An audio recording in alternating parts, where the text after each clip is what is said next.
안녕하세요. SPI 고병기 편집장입니다. K-리츠 위클리 전해드리도록 하겠습니다. 네, 시장의 불확실성이 계속 확대되고 있습니다. 고금리에 대한 우려가 계속되고 있고 지정학적 불확실성까지 계속 확대되면서 이제 리츠 시장도 하락세가 계속되고 있는데요. 이번 주 20개 상장 리츠의 단순 평균 수익률, 지난주 20개 상장 리츠의 단순 평균 수익률은 마이너스 1.32%를 기록했습니다. 5주 연속 하락했는데요. 1월 말부터 4월 초까지 이렇게 11주 연속으로 하락한 시기가 있었는데, 그때 이후로 가장 긴 하락세가 이어지고 있습니다. 여전히 이 매크로 이슈가 이제 큰 영향을 미치고 있고요. 특히나 이제 미국의 10년물 국채 금리가 16년 만에 5%를 돌파하기도 했고요. 이렇게 이제 전 세계 이제 채권 금리의 벤치마크 역할을 하는 미국 10년물 금리가 계속 고공행진을 하면서 이렇게 고금리에 대한 우려가 계속되고 있습니다. 지난 19일에 2007년 이후에 16년 만에 처음으로 5.0%를 돌파했고요. 이 미국의 국채 금리가 계속 이렇게 급등하는 거는 이제 현지에서 금리에 대한 우려가 계속 나오고 있기 때문인데요. 일단 제롬 파월 이제 미국 연방준비제도 의장이 이 19일 날 이 금리가 5% 돌파하기 직전에 이제 인플레이션이 여전히 높고 그리고 물가 상승률 목표치인 2%를 달성하기 위해서는 경제 성장세가 둔화될 필요가 있다. 이렇게 이제 밝혔는데요. 아울러 이제 파월 의장 같은 경우에는 최근 몇 달간의 둔화된 물가 지표가 신뢰 구축을 위한 시작에 불과하다. 아직 멀었다. 이런 발언도 했었고요. 그리고 이제 인플레이션 둔화가 실업률의 의미 있는 상승으로 이제 이어지지 않고 있고 이는 역사적으로도 매우 이례적인 일이다. 이런 평가까지 내놓았습니다. 전반적으로 이제 금리가 쉽게 떨어지기 힘들 것 같다는 인상을 주는 발언들이었고요. 실제 이제 파월의 발언대로 이제 미국 경제 같은 경우에는 여전히 높은 성장률을 보이고 있고요. 지난주 17일에 이제 발표가 됐는데 미국 상무부에 따르면 이제 9월 소매 판매가 7,049억 달러로 전월 대비해서 0.7% 증가했는데요. 이게 이제 시장 전망치가 원래 0.3%였습니다. 시장 전망치인 0.3%를 크게 상회하는 수치였고요. 같은 날 발표됐던 이제 9월의 산업 생산 역시 전월 대비해서 0.3% 증가해서 시장 전망치를 웃돌았습니다. 이렇게 이제 소비와 생산이 견조한 것으로 나오다 보니까 월가와 연중까지 3분기 미국의 GDP 성장률 전망치를 일제히 올리기도 했는데요.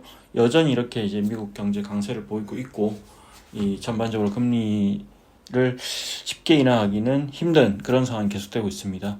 고용시장 역시 강세가 이어지고 있는데요. 이 19일날 이제 미국 노동부가 발표를 했는데 이제 지난 10월 8일부터 14일까지 신규 실업수당 청구 건수가 19만 8천 건을 기록했습니다. 한 주 전 대비해서는 이제 1만 3천 건 감소를 했는데요.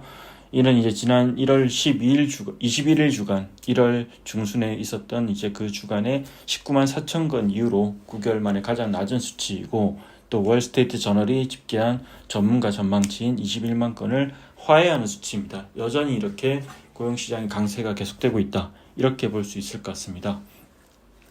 금리 이슈가 리츠 시장에 큰 영향을 미치는 금리 이슈가 당분간 해소되기는 쉽지 않아 보이는 상황이고요. 계속해서 이런 이제 금리 이슈 때문에 한국 상장 리츠들도 리파이낸싱 이슈 등으로 인해서 불안정한 상황이 계속될 것 같습니다. 네. 지난주 이제 개별 리츠 좀 얘기를 해보면 이게 전체 20개 리츠 중에서 16개 리츠가 하락을 했습니다. 그리고 이 상승한 리츠는 단 2개에 그쳤는데요. 특히 이제 한국 상장 리츠 같은 경우에는 9월 중순 이후에 5주 연속으로 이제 하락을 하고 있는데 앞서 언급해드렸듯이 이게 하반기 들어서는 최장기간 내림세고요. 또 올 한 해 전체를 놓고 보더라도 11주 연속으로 하락했던 1월 말에서 4월 초 그 사이 이어서 두 번째로 긴 하락세입니다. 다만 이제 상반기에 이런 최장기간 하락했던 시기에 비교하면 상황은 더 안 좋아 보입니다. 왜냐하면 당시와 비교를 해보면 상장 리츠들의 주가가 많이 떨어져 있는 상황이라 기준점 자체가 크게 낮아져 있는 상황이고요. 실제 이제 주간 단위로 11주 연속 하락세를 기록했던 이제 마지막 주였던 4월 7일 기준으로 하면 주가가 가장 낮았던 리츠가 마스턴 프리미어 리츠였는데요. 그 당시에 이제 4월 7일 종가가 마스턴 프리미어 리츠 종가가 3,375원이었습니다. 근데 이제 마스턴 프리미어 리츠 같은 경우에는 현재도 주가가 가장 낮은 수준을 보이고 있는데요. 그 당시에 비해서도 20%나 떨어졌습니다. 또 4월 초만 하더라도 사실 그렇게 주가 많이 하락했지만 또 3,000원 아래를 밑도는 리츠가 하나도 없었습니다. 근데 현재는 이제 마스터 프리미어 리츠를 포함해서 이제 미래에셋 글로벌 리츠, 롯데 리츠 이 세 개 리츠가 3,000원을 하회하고 있고요. 또 뭐 다른 리츠들도 3,000원을 이제 떨어졌다 올라왔다 그런 상황이 반복되고 있고요. 그때와 비교해서 이제 주가가 더 높은 수준을 보이고 있는 리츠는 이제 신한 알파 리츠, NH 프라임 리츠, 코랑코 라이프 인프라 리츠, 그리고 코랑코 더원 리츠, 하나 리츠 이렇게 5개밖에 없습니다. 당시에 이제 삼성 FN 리츠는 아직 상장하기 전이었고요. 이처럼 이제 주가가 낮은 상태에도 불구하고 계속해서 주가가 떨어진다는 거는 리츠에 대한 기대감이 그만큼 낮아졌다고 볼 수 있는 것 같습니다. 네. 지난주에 가장 크게 내린 리츠는 이제 미래에셋 글로벌 리츠와 이제 SK 리츠인데요. 각각 5% 이상 하락을 했습니다. 미래에셋 글로벌 리츠가 5.32% 그리고 SK 리츠가 5.29% 하락했는데요. 이 두 리츠 같은 경우에는 최근 이슈가 가장 많았던 리츠이기도 합니다. 실제로 이제 리츠들 이제 이 종목 토론방을 들어가 보면 가장 이렇게 투자자들도 의견을 많이 내고 있는 리츠이기도 하고요. 일단 미래에셋 글로벌 리츠 같은 경우에 지금 유상증자를 앞두고 있죠. 근데 유상증자를 앞두고 있는데 뭐 그렇게 이제 시장의 반응이 썩 긍정적이진 않습니다. 그러다 보니까 이제 기관 투자자와 외국인들의 매도세가 이어지고 있고 2,760원으로 지난주를 마감을 했는데요. 신저가입니다. 신저가를 기록했고 SK 리츠 역시 최근 이슈가 많았습니다. 뭐 SK 하이닉스의 반도체 수처리 센터 편입 이게 7월 10일 날 이제 발표가 됐는데 그 이후로 계속해서 이렇게 투자자들의 강한 반발이 있었고 또 이렇게 종로타워 편입 때 조달했던 전단체를 이제 상환하기 위한 유증으로 인해서 또 투자자들의 강한 반발에 부딪히고 있고 이러다 보니까 한동안 주가 약세가 이어졌는데요. 또 지난주에는 이제 신주 유증을 위해서 활용했던 신주까지 상장되면서 이제 10월 19일 날 상장을 했는데요. 오버행에 대한 우려가 이제 불거지기도 했죠. 네, 그래서 이제 SK 리츠 같은 경우에도 주가가 3,940원으로 이제 마감을 해서 이 처음으로 4,000원대 밑으로 떨어지기도 했습니다. 주가 상장했던 또 10월 19일에도 이렇게 이제 좀 뭐 다른 날에 비해서 2.93% 하락하면서 좀 큰 폭으로 떨어졌고요.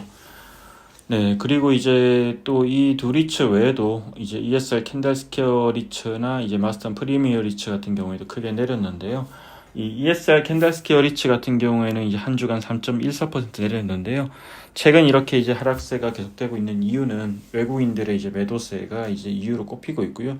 이 상장 초기부터 주요 주주였던 블랙록도 지분을 매각했고 일부를 매각했고 또 외국인들의 매도세가 25거래일 연속으로 계속되고 있습니다. ESR 캔달스퀘어 리츠 같은 경우에는 뭐 신저가 수준은 아니지만 또 작년 10월 말 가장 안 좋았던 그 시기였죠. 그때 이후로 주가가 가장 낮은 수준을 보이고 있습니다. 이 또 마스터 프리미어 리츠 같은 경우에도 뭐 계속해서 이제 분위기가 좋지 않은데 이번 주에도 이제 3% 이상, 지난주에도 3% 이상 하락해서 신저가를 기록했고요. 뭐 이 리츠 같은 경우에는 이제 뭐 유럽에 있는 자산들에 대한 우려도 있고 또 내년에 이제 리파이낸싱 이슈도 있고 여러 가지로 좀 뭐 주가 관리를 할 필요가 있는 그런 상황이기도 합니다. 이렇게 이제 대부분의 리츠들이 하락세를 이어가고 있지만 그 와중에도 이제 오른 리츠도 있었는데요. NH 프라임 리츠와 이제 신한서브 T&D 리츠 이 두 개 리츠가 올랐습니다. 뭐 두 리츠 다 이제 좀 이유는 있는 것 같습니다. NH 프라임 리츠 같은 경우에는 4.18% 상승하면서 이제 가장 큰 폭으로 올랐는데요. 지난 한 주 내내 상승세가 이어졌고 특히 이제 NH 프라임 리츠 같은 경우에는 현재 이제 기존에 투자했던 자산 중에 이 삼성 STS 타워라고 있습니다. 잠실역이 있는데 이 자산이 지금 매각이 진행되고 있고 NH 프라임 리츠는 이제 150억 원을 투자를 했는데요. 어쨌든 이게 기존에 어떤 투자했을 때보다는 이 자산 가치 상승해서 매각이 되고 또 딜 클로징이 아마 이번 달 말쯤에 마무리될 걸로 예상됩니다. 한 10월 27일 정도 이제 예정되어 있는데요. 그때 이제 매각이 되면 이 시세 차익에 대한 부분은 특별 배당을 할 예정이기 때문에 이제 그런 거에 대한 기대감도 좀 높아진 것 같습니다. 네, 그리고 신한서브 T&D 리츠는 이제 한국 상장 리츠 중에 거의 유일하게 호텔을 담고 있는 리츠이기도 하죠. 호텔을 담고 있는 리츠인데 이 호텔 같은 경우에 최근에 분위기 아주 좋습니다. 코로나19가 끝나면서 호텔 시장의 펀더멘털 개선이 이제 확연하게 나타나고 있고 또 이에 따른 수혜를 받을 수 있는 리츠이기도 하기 때문에 신한서브 T&D 리츠도 강세를 보이고 있고 지난주에 1.34% 상승을 했습니다. 개별 리츠 얘기를 좀 더 해보면 코랑코 라이프 인프라 리츠 같은 경우에 지금 이제 이게 원래 이제 코랑코 에너지 플러스 리츠였죠. 근데 최근에 사명을 변경했고 또 투자 전략도 이렇게 다변화를 한다고 발표를 했는데요. 또 최근에는 이 비전 2030이라고 이제 장기 성장 전략을 담은 계획을 발표하기도 했죠. 그 계획을 보면 좀 눈에 띄는 게 이렇게 이제 오피스 투자도 하겠다. 그리고 우선주와 같은 재간접 투자도 하겠다. 뭐 이렇게 얘기를 하고 있는데요. 실제로 이게 뭐 투자할 계획이 있었죠. 이제 SPI에서도 이미 뭐 발표 전에 계속해서 이제 보도를 했었는데요. 이 코랑코 자산 신탁이 이제 인수하는 자산 중에 클로징 했습니다. 지난주 수요일 날 이제 클로징을 했고요. 이 마제스타 시티 타워 1이라고 있습니다. 이 마제스타 시티 타워 1은 서울시 서초구 서초동에 위치한 이제 오피스 빌딩이고요. 연면적이 이제 46,581제곱미터, 이제 지상 17층짜리 이제 오피스 빌딩인데, 현재 뭐 넥슨 게임즈와 이제 GC 녹십자, 올림푸스 코리아 등이 장기 임차하고 있는 자산이고요. 이 자산을 이제 코랑코 자산 신탁이 지난 5월부터 이렇게 인수를 추진했고, 그때 입찰이 있었죠. 입찰해서 참여를 했었고, 인수를 완료를 했습니다. 인수를 완료했는데, 최근에 자금 조달 시장이 이제 만만치 않다 보니까 이 사모 펀드에서 투자를 할 때도 보통주를 얇게 하고 우선주를 두텁게 해서 이렇게 우선주를 시장에서 모으는 경우가 많은데요. 이 마제스타 시티 타워 1 같은 경우에도 이제 우선주 투자자를 모집을 했고, 애초에는 이제 우선주 수익률이 6.21%인데 이거를 이제 매도자와 가격 협상을 통해서 우선주 수익률을 6.5%를 올려서 이렇게 상장 리츠들도 유치하기 위해서 투자자를 이렇게 모집을 했고요. 상장 리츠 중에 이제 코랑코 라이프 인프라 리츠가 이제 여유 자금이 좀 있었습니다. 그래서 그 여유 자금을 활용해서 우선주 마제스타 시티 타운 우선주에 230억 원을 투자를 합니다. 네. 뭐 이를 통해서 이 코랑코 라이프 인프라 리츠가 밝힌 계획에 따르면 향후 7년간 6.5%대의 배당을 안정적으로 가져갈 수 있고, 또 향후에 어떤 매각 차익까지 확보할 수 있다. 이렇게 이제 밝혔고요. 뭐 이 자산 자체만 놓고 보면 뭐 우량 자산이라고 볼 수도 있는데, 다만 이제 투자자들이 이제 좀 문제 제기를 하는 부분도 분명히 있습니다. SPI에서도 그 부분을 몇 차례 이제 얘기를 했고요. 어쨌든 이게 보면 이제 코랑코 자산 신탁, 코랑코 라이프 인프라 리츠를 운용하는 그 회사, 그리고 같은 부분에서 진행을 한 투자이기 때문에 이 투자 과정 자체가 과연 이제 투명하고 적절했냐, 이 이슈는 분명히 있습니다. 그래서 투자 프로세스에 대한 부분에 대한 어떤 문제 제기를 분명히 할 수 있고요. 어쨌든 이해관계자거든요. 이해관계자이고, 아무리 차이 인지벌이 있다고 하더라도 한 운용사에서 투자하는 자산에 대해서는 좀 더 투자 프로세스를 명확하게 할 필요가 있고, 이런 건들이 이제 앞으로 또 반복되다 보면 투자자들 신뢰와 연결되는 부분이기 때문에 코랑코 자산 신탁에서도 분명히 신경을 써야 될 부분이라고 생각을 합니다. 참고로 이제 마제스타 시티 타워 1 같은 경우에는 이제 우선주 투자를 좀 더 모아야 됩니다. 일단은 이제 그 증권사가 잔액 인수를 통해서 이제 거래는 마무리했지만 증권사 입장에 또 셀다운을 해야 되기 때문에 향후에 이제 다른 리츠들도 투자할 가능성이 있습니다. 뭐 시장에 이제 거론되는 리츠, 그러니까 투자 가능성이 있는 리츠로 거론되는 게 주로 이제 재간접 투자를 해왔던 NH 프라임 리츠. 뭐 어쨌든 NH 프라임 리츠도 앞서 말씀드렸지만 이 삼성 SDS 타워가 매각이 되면 이 원본에 대해서 이제 시세 차익에 대해서는 특별 배당할 예정이지만 원본에 대해서는 다시 또 이렇게 재투자를 해야 되거든요. 그래서 이제 마제스타 시티 타워 1을 포함해서 지금 현재 시장에 나와 있는 오피스 우선주를 많이 보고 있고요. 또 이제 미래세 맵스 리츠도 투자를 검토한다는 얘기가 있습니다. 실제로 투자로 이어질지는 봐야겠지만 그런 얘기가 나오고 있고요. 네, 그리고 이제 지난주에는 이제 17일에 삼성증권에서 이제 매주 상반기 하반기에 개최하는 이제 콥데이가 있었죠. 이 한 몇 개 리츠가 절반 정도 좀 안 되는 리츠들이 가서 이제 IR을 했습니다. IR을 했고, 그 IR 자료들이 이제 각 리츠들 홈페이지에도 올라와 있는데요.